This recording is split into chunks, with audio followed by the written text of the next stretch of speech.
वळूया पुढल्या सगळ्यात महत्त्वाच्या बातमीकडे। शिवसेना अजिबात अस्वस्थ नाहीये असं दंगेकर म्हणतात। ताकदीचे लोक शिवसेनेला लागत नाहीत असं दंगेकरांचं वक्तव्य आहे। भाजपच्या ऑपरेशन लोटसवर रवींद्र दंगेकरांनी ही प्रतिक्रिया दिलेली आहे। गेले अनेक दिवस भाजपमध्ये इनकमिंग सुरू आहे। अनेक पक्षातले वरिष्ठ नेते, काही माजी आमदार नेते भाजपात प्रवेश करताना दिसतात। यावर मात्र शिंदेंच्या शिवसेनेत आणि दादांच्या राष्ट्रवादीत अस्वस्थता आहे अशी चर्चा होत असताना तिथं ताकदीचे लोक शिवसेनेला लागत नाहीत असं दंगेकर म्हणतात। यावर आपण राजकीय प्रतिक्रिया घेणार आहोतच, पण दंगेकर आधी काय म्हणाले आहेत ते आधी ऐकूया। मला बघितलं वाटतं का मी अस्वस्थ आहे? अजिबात ना अस्वस्थ।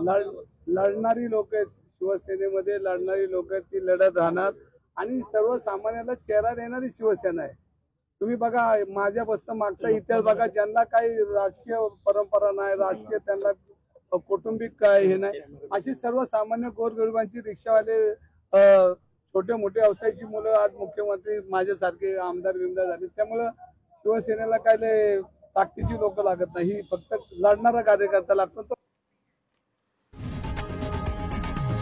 लोकशाही मराठी ऐका, पहा, जागरूक रहा।